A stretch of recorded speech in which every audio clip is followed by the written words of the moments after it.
Imagine this. The best pasta sauce you have ever tasted sits abandoned on a plate. Wasted sauce. That is a tragedy. If only you had used Barilla al Bronzo pasta. Its bronze-cut texture holds your sauce and scoops up every last drop. The Italians call that scarpetta. Capture sauce the Italian way. Barilla al Bronzo. Click or tap the banner to find out more. This episode is brought to you by LifeLock. Between two-factor authentication, strong passwords, and a VPN, you try to be in control of how your info is protected. But many other places also have it, and they might not be as careful.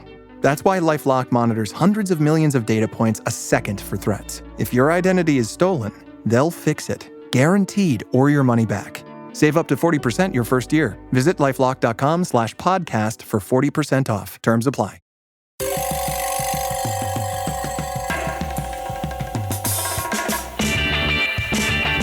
This is Cop Talk, talking crime, cases, and backing the blue. Now, here are your hosts, Captain Ed Mamet and Detective Kevin Schroeder. Hello, everyone, and welcome to another episode of Cop Talk. I'm Kevin Schroeder, your host. I'm here with my co-host, Captain Ed Mamet. But today, I'll let the captain introduce our guest for today. The guest for today is a very important part of the world and a very important person to me. He happens to be my cousin, and he's well known as a playwright, a movie producer, and an author. And he's been in the news lately. The great David Mamet. Welcome, David. Thank you. It's a pleasure to be here with you old harness bulls. I look forward to talking with you. It's the nice thing about police to me is, as a civilian, that you guys are legitimately reticent about talking to civilians. But after you guys retire, we get to hear a little bit about all of the interesting things that you've done. So I always like talking to the cops, and God bless you. David, you were on a show about a year ago. We had that was about a year ago. And a lot of things have happened, transpired since a year ago. We had you on. So what you been up to since the last time we had you on? I've been doing a lot of stuff. I wrote a book called The Disenlightenment: Politics, Horror, and Entertainment that just came out, which is me trying to make sense of these supposedly disparate enormities that were happening to our country. I think it's a pretty good book. And then I made a movie called Henry Johnson with Shia LaBeouf and Evan Jonikite that people can get now at henryjohnsonmovie.org. And other than that, I took a couple of naps, and that filled the year up. Yeah, it flew by, I'm sure. Can you tell us a little more about your book? About which? Your latest book that you just came out with? Oh, yeah. So I'm looking at the horror of the last 4 years, which part of it was the horror of COVID, and part of that was the horror of the lawfare against Trump, going back to Obama. And I wrote about a lot of essays about the individual enormities, the open borders and men playing in women's sports, and the abandonment of the state of Israel, and the cover-up of the Biden laptop, et cetera, et cetera, et cetera, et cetera. So I spent a lot of time looking at these essays saying, yeah, I know all that. Anyone who's got eyes to see and ears to hear knows all that. What does it all mean? So I thought, well, my first guess is that it's part of a governmental policy on the part of the Democrats. But I said, no, that Obama's policy was he wanted to completely transfigure the United States of America. I get that. That's what he wanted. He didn't like it. He was a Marxist and an Islamist, and he wanted the country to fail. I get it. But what was Biden doing? And so when I came, because it didn't make sense. Why would people who voted for open borders also want men to play in women's sports? The two have nothing to do with each other. And why would people who wanted to see the state of Israel destroyed and withhold constitutionally mandated aid to Israel also want to prosecute President Trump for things he never did? It didn't make any sense. So then it began to make sense as it became clear that Biden was demented, that he was senile, and that he was a figurehead. So the question was then, what was happening to the country? And my answer was, it's not a policy, even on the part of the post-Obamist lefties. What it is an open city. So what's an open city? It's like Paris in 1944, like Moscow in 1812. The one people have left. The Nazis left Paris in 44. The Allies have not yet arrived. So who's in Paris? Gangs, right? There's the Marxists, there's the Leninists, there's the Trotskyites, there's the Pétainists, there's the Gaullists, there's the Resistants. And each of these little gangs has its own area of expertise or area of the city, and they're going to do what they want to do. And sometimes they're going to fight against each other, but when they find a third party who's opposed to both of them, they're going to fight him. So I said, that's what we're looking at in the Biden administration. He ain't home. So who's running the country? Jill and Hunter and a coterie of people sitting around the table. So what happens is they're cutting up the pie of the open city. There's nobody there. So if they have the auto pen, they get to take turns doing what they want. Someone says, I want men and women's sports, one of these staffers, right? And everybody says, well, that's crazy. And so the other staffer says, yeah, it's crazy, but I'll tell you what, if you vote, I'll let you use the auto pen for men and women's sports if you let me use the auto pen to pull out of Afghanistan in the middle of the night. So the first person says, well, that's crazy. I say, yeah, it may or not be crazy, but you want to do a deal or not. Third person steps up and says, okay, dude, you can have men and women's sports. You can pull out of Afghanistan. I want to not only open the border, but fly people in and give them asylum and make the taxpayers pay for it. The other people say, well, that's crazy. I say, well, we're past that. We're past it's crazy. That's what we're going to do. The other person says, well, okay, here's what I want to do. I want to make sure that Trump is prosecuted for X, Y, Z, etc. So each of these people is prosecuting their own agenda, and the reason they're allowed to do it is there's nobody home. There's nobody in the war room at the White House who's going to invoke the 25th Amendment, because if they do, they're all going to be back walking at Walmart tomorrow, right? So while they're here, they're trading off who gets to do what to who. And the other thing that happens in an open city is, in addition to all these groups, you have individuals who are taking revenge. They're settling scores because there's nobody home. What about so the police? Okay, while you do this and while you do that, I'm going to send these people to jail, and I'm going to shoot the son of a bitch in the head and blah, blah, blah. So that's what my book is. It's trying to take a retail view of these various horrors which we saw during the last 4 years, and then a wholesale view of what do they add up to. So that's my answer. David, is there any reference to law enforcement or the police in your book? Well, of course there is. I mean, that's an essential element to the horror of the last 4 years. And what's going on today is saying that it's a crime to enforce the law. And this all goes back to Marxism, right? Marx says we have to have the dictatorship of the proletariat. And the anarchists say, no. That's close to anarchism. Anarchist is nobody has any power. Well, so if nobody has any power, what's going to happen is someone's going to take the power. It's the same thing with you guys on the streets, right? It's not going to be the dictatorship of the proletariat. If you take away the police, it's going to be the dictatorship of whoever says, my way or the highway, I'm going to shoot you in the head. So, yes, there's a lot about the police in there. David, do you have a movie, planning to make a movie as well? I'm sorry, say it again. Do you have any plans to be making a movie? Well, I just made a movie. This movie is called Henry Johnson. Stars Shia LaBeouf. You can find it at henryjohnsonmovie.com. It's a pretty good movie, and it's a lot of that is about the police. It's about a guy who breaks the law and goes to jail, and his relationship both with his cellmate and with the guard, and it ends in a jailbreak and a shootout. It's a lot of fun.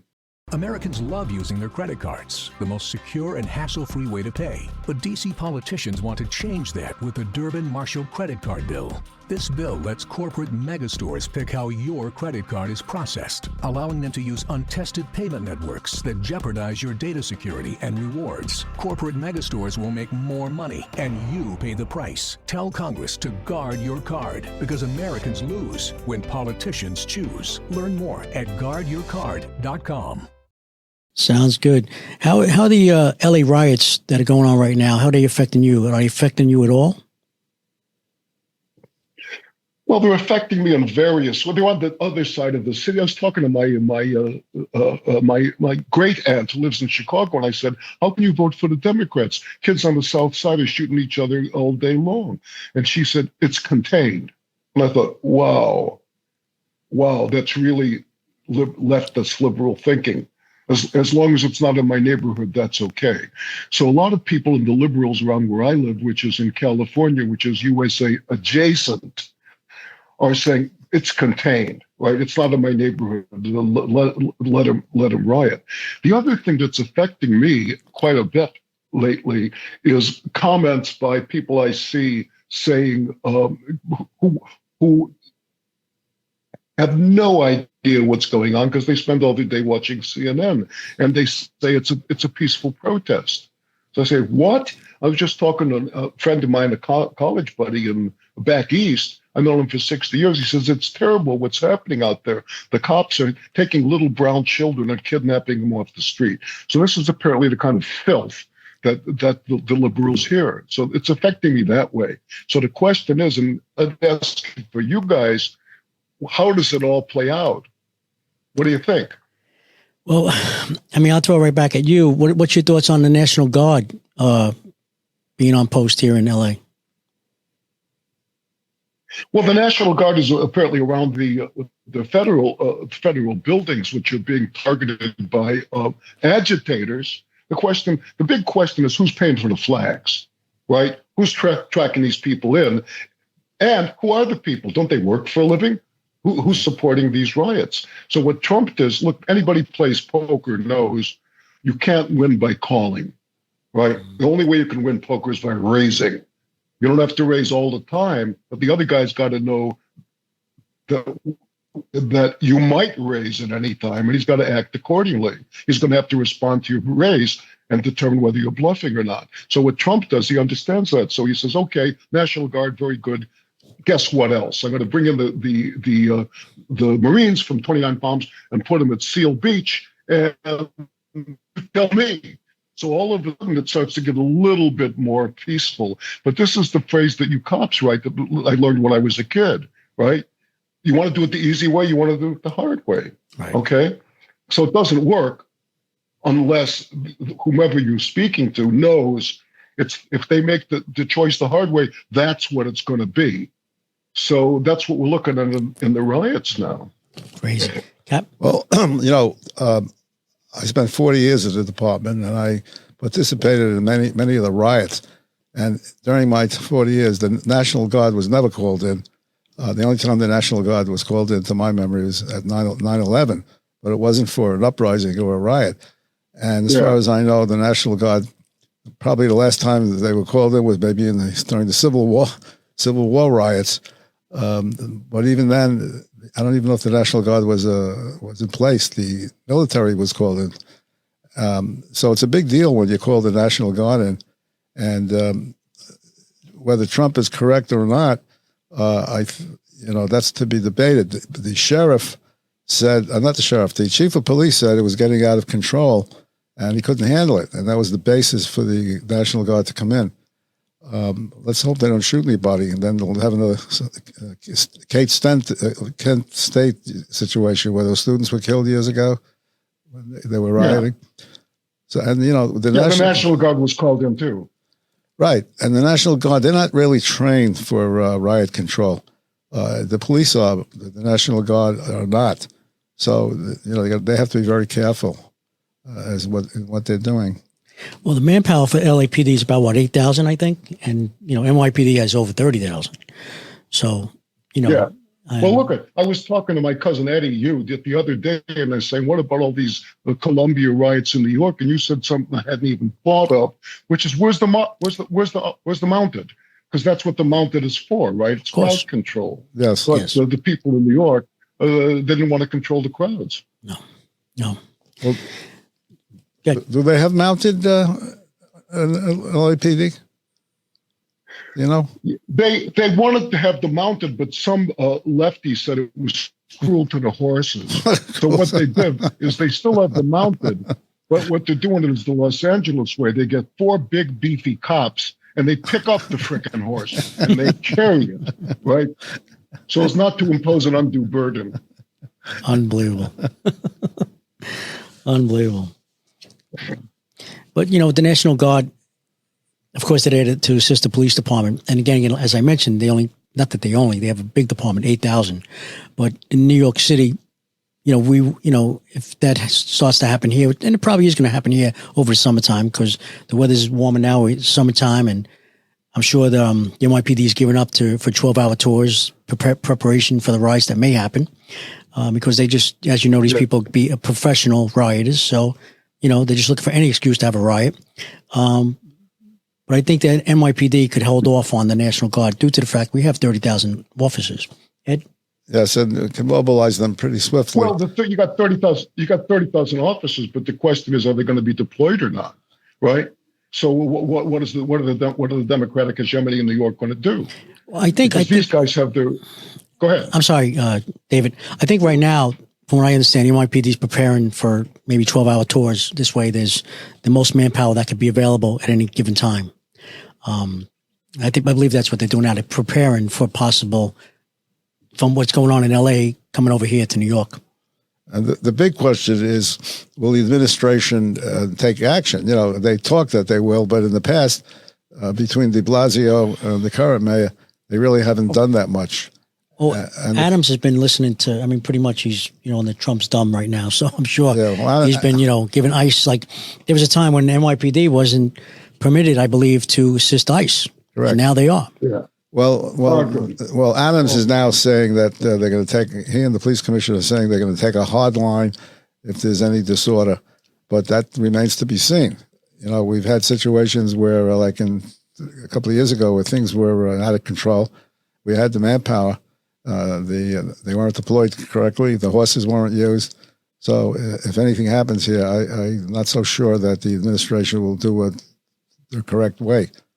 But we do have manpower that can be mobilized.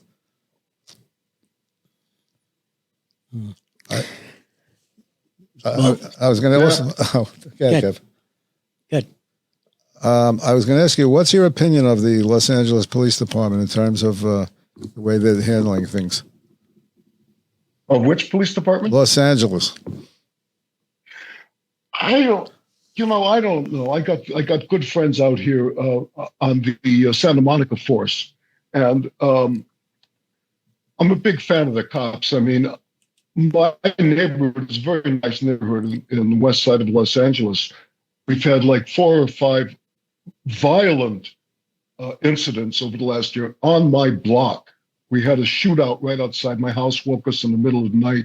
We had home invasions of people beaten bloody. I come out in the morning, to take the dog for a walk, and there's a guy at the fire department and the cops two doors away. There's escalating violence all around, and the city of Santa Monica, for example, is cutting back on the police budget. The LAPD, I don't know. I wish him well. I can't, here are these guys in this room putting their lives on the line, and they're constantly making decisions not only about life and death, but about what's going to happen to my family if I put the wrong hand on the wrong guy, and I'm going to be in court for the rest of my life. God bless him. It's a tough job, and I think that maybe that you guys got the choice today. You wouldn't take it. Is that true? You wouldn't go on the force? Probably not. The recruitment is way down because of the current situation, the way police are being treated. Yeah. It's a tough call nowadays. I believe it's a calling anyway, but no matter what the condition will be, it's a calling. But yes, I think kids today are second guessing should they come on the job or not. The pay isn't where it should be. And I think NYPD, just like law enforcement throughout the world, does a great job. And I think we should be, NYPD should be paid top dollar. Listen, people want to do their job for $1 million, and they do it for a lot less. So, yeah. David, you're from Chicago, and the Chicago cops were pretty tough, as I recall. I wonder how they're doing today. Can you tell us about your days in Chicago? This was a long time ago. I'm talking about 60 years ago, and I had a lot to do with the Chicago cops because I was a cab driver. We were like low-hanging fruit for those guys during the Mayor Daley era, and the phrase used to be, "Sir, did you realize you were going $30 over the speed limit?" But those were those days. My heart goes out to the Chicago cops. They got an incredibly difficult job. And the neighborhood where I grew up on the South Side is now the murder capital of the world. Amazing. Crazy. Yeah. But you still have family there, right? Yeah. My stepmother Judy still lives there. My brother Bob lives there. Yeah. And our relative married into my mother's aunt married into your family. So how are you guys related? David and Ed, Captain Ed. How are you guys related? My mother's aunt married David's uncle. Oh, okay. Correct, David? That's. But we're related in two ways, right? Through the Mamets and through the Palestine Spectres, right? Correct. So there's a bloodline somewhere along the lines, but the best evidence we have is that my mother's aunt married David's uncle, who I remember coming from New York. So but David's name is a household word. Well, David, maybe you should do a documentary on your cousin Captain Ed, and I'll be a consultant. Well, it's interesting you say that because I was doing a movie in New York about 25 years ago. There's a book called Homicide about New York homicide, NYPD homicide, and I was asked to adapt the movie. So I was working on it, and I reached out to my cousin Eddie, and I said, "Help me with this, help me with that. What do I do? Blah blah blah." And we talked quite a bit. And one of the things he did is he put me out on ride-alongs with Manhattan Homicide North, and I went on a bunch of them, and then would talk to Eddie about them.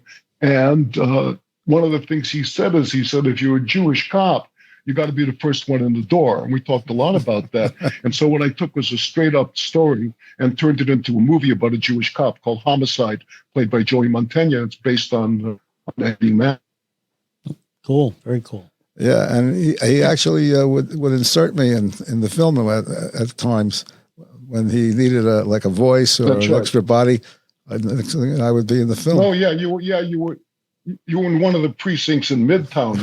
You're coming out of the precinct. Right. But I got to tell you a story about one of the ride-alongs, because we were up there in Harlem, and they were pretty rough. And one time we show up, and there's a guy who's just been stabbed to death, right? And they're taking the suspect or the perpetrator, the alleged guy, blah, blah, blah, down. And the guy's talking, and as he's saying, and they say, one of the cops is saying, "Wait a second, why did you bring the knife downstairs?" That stabbed the guy. There's a guy dead with a knife in his. He says, "That's your knife?" "Yeah." It's in the other guy's chest. "Why'd you bring the knife downstairs?" The guy says, "I just took it down to open the mail." So I haven't said anything. The cops, of course, I'm an outsider, so they're treating me very, very graciously, but as an outsider. So I said, the only problem the guy has got the perpetrator has is to explain why he thought his mail was in the other fucking guy's chest. So now the cops start to laugh like you did, and after that, we got along fine. Yeah. Well, and what year was that? You might recall? Oh, heck, I don't know. I can look it up. It was movies Homicides, Bill Macy and Joey Montaigne and Rebecca Pidgeon. I don't know, maybe 25 years ago. It was about 1995, 96. Oh, Manhattan North was busy then. That's right. Yeah, but the ironic thing is that precinct that was filmed, where you filmed that scene where I was inserted, Kevin worked there as a detective. Oh, Midtown North? Yeah, Midtown North. Oh, okay, yeah. I did 24 to 28 years in Midtown North precinct. Great place to work. So I was very fortunate. Yeah. Yeah. What do you see as the future in police work? The way things are now, but what do you think is things? Well, it depends. It depends on where one is. I mean, the that you guys can't be any more effective than the strictures put upon you by the people in charge. And so one of the things I said in my book is I said, we're looking at the beginnings of the Civil War and, God forbid, and the shot fired by Fort Sumter was the abandonment of the 3rd Street police station in Minneapolis. That when the mayor and the governor said, abandon the station rather than stop the rioters, that was, it looks to me very much like an insurrection. So the question is not police work in general, but police work where, right? Because in the red states, the cops are keeping the peace and they're allowed to do so. But in the places where the police are not allowed to keep the peace, it's a tragedy. It's really a tragedy to ask these people to go out and not give them the power to enforce the law. So what Trump was saying is, you are not enforcing the law, right? That these are going to be federal crimes, and the Supremacy Clause says that we have the power over immigration. And if you aren't going to support that law, it doesn't make any difference, right? The federal government has that power, and we're going to have to do it. So that's what he's doing. I'm glad he's doing it. And it's a fight, right? He won the election. The American people won because he won the election, but it wasn't the end of the fight. It was just the first bell. So that's what we're looking at now, what happens next. And time will tell. Well, that's an interesting point, because I heard a commentator say the other day that one of the reasons the feds are involved is that they won't let these cases get dismissed. They will prosecute them, where if the arrests are prosecuted on the state level, they're going to let them walk, where the feds won't. Yeah. And that's a great idea. Well, I got a friend over here who's retired FBI, career FBI, and he told me, I said, well, he's been in Los Angeles quite a long time. He said that they were doing it even back in the day when there were crimes that that Gascon and so forth would not commit, but would not indict for. And so that a lot of the cops would talk to their friends in the bureau and say, I think there's a federal crime there too. What do you think? And so they would take care of some bad guys that way.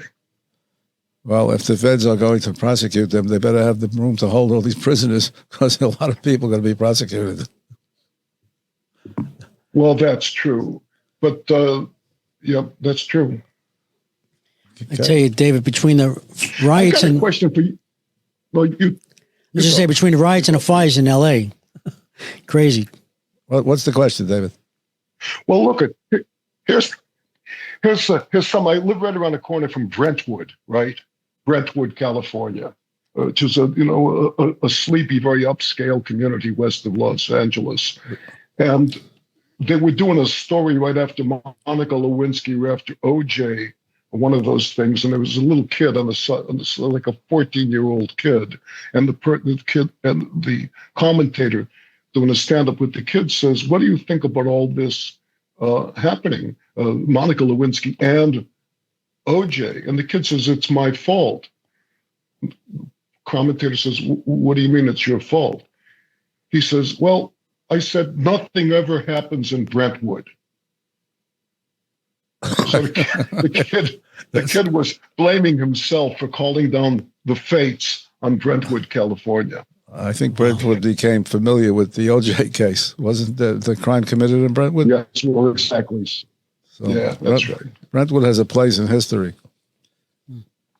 That's still a lot of the anti-cop bias, of course, goes back to Johnny Cochran and Mark Furman, where they take this cop who's just doing his job in a pretty open and shut homicide case to try to protect people and get some justice for the victims, and they make him the perpetrator. So somehow magically, it's all because of Mark Furman. So that kind of opened a can of worms on the cops, didn't it? Yeah, well, Mark Furman, I think he took a bad rap.